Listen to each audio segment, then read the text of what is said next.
Assalamualaikum warahmatullahi wabarakatuh. Ketemu lagi dengan saya Ibu Risna.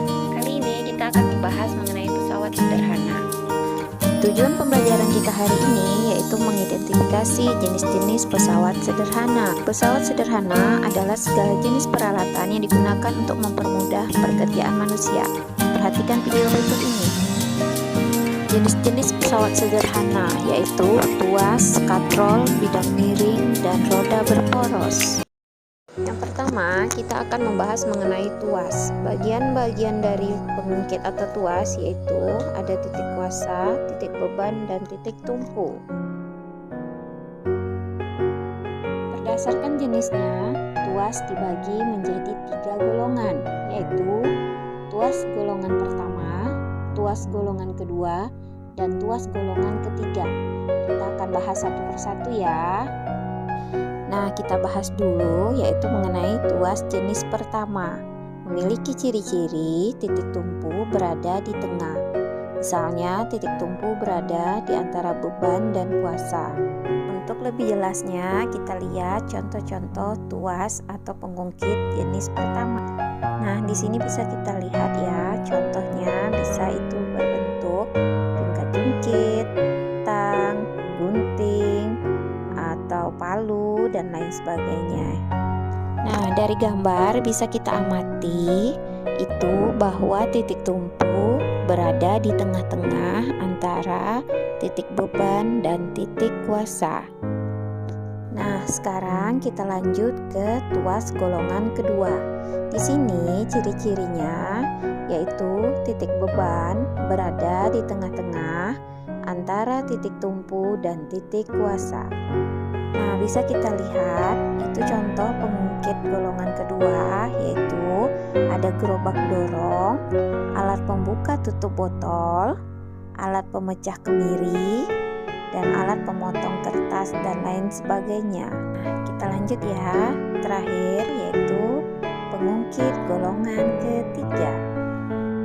Tuas golongan ketiga yaitu mempunyai ciri-ciri titik kuasa berada di tengah-tengah antara titik beban dan titik tumpu. Nah, di sini contoh-contoh tuas jenis ketiga yaitu ada hektar, cangkul, sekop, pinset, dan lain sebagainya. Kita bahas keuntungan mekanis pada tuas atau pengungkit, yaitu bisa dengan menggunakan rumus KM sama dengan W/F. Artinya, keuntungan mekanis di sini bisa kita cari dengan membagi beban dibagi dengan gaya. Lengan kuasa dibagi lengan beban itu sama dengan beban dibagi dengan gaya. Nah, bisa juga itu lengan kuasa kita kalikan dengan gaya sama dengan beban dikali dengan lengan beban. Nah, di sini kita akan mendapatkan nanti nilai dari KM-nya. Perhatikan contoh soal berikut ini. Contoh soal. Sebatang bambu sepanjang 2 meter digunakan sebagai pengungkit untuk memindahkan sebuah batu seberat 360 Newton. Pada bambu diletakkan penumpu yang berjarak 20 cm dari batu. Berapa besar kuasa minimal yang harus diberikan pada ujung bambu yang lain agar batunya terangkat? Nah, ini akan kita jawab ya. Dari contoh soal tadi, bisa kita selesaikan dengan cara seperti ini. Diketahui berat batu besarnya 360 Newton. Panjang kayu 2 meter. Lengan beban itu 20 cm. Nah, ini kita konversikan dulu ke satuan meter, jadinya 0,2 meter. Kemudian yang ditanya adalah gaya. Nah, cara penyelesaiannya kita bisa masuk ke dalam rumus yaitu LK sama dengan L dikurang LB. Artinya panjang kayu kita kurangkan dengan lengan beban yaitu 2 dikurang 0,2 meter. Hasilnya 1,8 meter.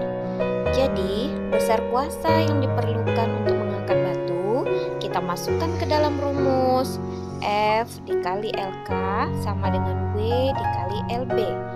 Jadi F dikali 1,8 meter sama dengan 360 Newton dikali 0,2 meter. 1,8 F sama dengan 72.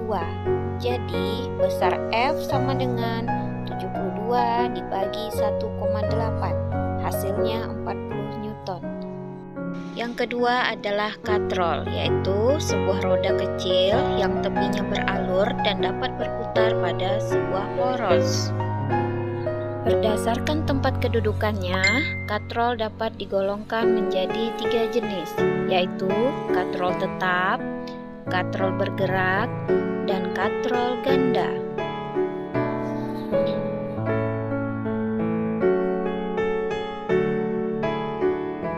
Kita bahas satu persatu dulu ya. Katrol tetap memiliki prinsip kerja yang sama dengan pengungkit jenis pertama, yaitu titik tumpu terletak di antara titik beban dan titik kuasa. Keuntungan mekanis katrol tetap yaitu Km sama dengan LK dibagi LB sama dengan 1. Bisa diamati pada gambar, contohnya pada sumur, timba, dan tiang bendera. Contoh soal. Logam yang beratnya 200 Newton diangkat dengan katrol tetap. Hitunglah besar kuasanya. Nah, jadi di sini kita akan menjawabnya dengan penyelesaian seperti berikut. Diketahui beban W sama dengan 250 Newton. Yang ditanya adalah gaya atau F, maka bisa kita selesaikan dengan W per F sama dengan 1. 250 dibagi F sama dengan 1. Jadi nilai F-nya adalah 250 bagi 1 sama dengan 250. Nah, bisa disimpulkan ini adalah contoh katrol tetap di mana nilai W dan F-nya adalah sama, maka F-nya 250 Newton, nilainya juga 250 Newton. Keuntungan mekanisnya sama dengan 1. Yang kedua adalah katrol bebas. Katrol bebas atau bisa juga disebut katrol bergerak adalah katrol yang dapat bergerak dengan bebas pada saat katrol dipakai. Nah, prinsip kerjanya sama dengan pengungkit jenis kedua, yaitu titik beban terletak di antara titik tumpu dan titik kuasa. Nah, bagaimana keuntungan mekanisnya? Mari kita lihat. Keuntungan mekanis katrol bebas. Rumusnya Km sama dengan LK per LB. Karena LK sama dengan 2LB, maka Km sama dengan 2LB dibagi LB sama dengan 2. Jadi keuntungan mekanisnya sama dengan 2. Nah, bisa kita lihat di sini contoh katrol bebas. Ya, di mana katrol yang posisinya selalu berubah karena tidak ditempatkan di tempat tertentu. Yang terakhir adalah katrol majemuk. Nah, seiring dengan kemajuan teknologi, orang menginginkan agar dapat mengangkat beban yang berat cukup dengan gaya yang seminimal mungkin. Maka dari itu, digunakanlah katrol tetap yang digabungkan dengan katrol bergerak, disebut dengan katrol majemuk. Nah, bagaimana keuntungan mekanisnya? Mari kita lihat baik-baik. Keuntungan mekanis katrol majemuk yaitu bisa kita peroleh dengan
ini adalah contoh-contoh alat yang dapat membantu dalam kehidupan sehari-hari yang berprinsip pada bidang miring, yaitu salah satunya adalah paku, tangga, sekrup, pahat, kapak, pisau, dan mata bor. Nah, masih banyak yang lainnya ya. Rumus bidang miring yang bisa kita gunakan yaitu adalah F sama dengan W dikali dengan H dibagi dengan S, atau gaya sama dengan berat benda dikali tinggi bidang miring dibagi dengan panjang bidang miring. Rumus keuntungan mekanis bidang miring itu bisa kita cari dengan Km sama dengan S dibagi dengan H sama dengan Y dibagi dengan F. Nah, seperti yang kita ketahui tadi, S adalah panjang bidang miring, H adalah tinggi bidang miring, W adalah berat benda, dan F adalah gaya yang diberikan. Contoh soal, berapakah besar usaha yang dilakukan seorang yang menarik benda seberat 40 Newton pada bidang miring tersebut? Nah, diperhatikan gambarnya. Untuk contoh soal seperti ini, kita selesaikan. Kita buat dulu penyelesaiannya, yaitu diketahui W sama dengan 40 S 2 meter, tingginya H 1 meter. Nah, yang ditanya itu adalah besarnya usaha.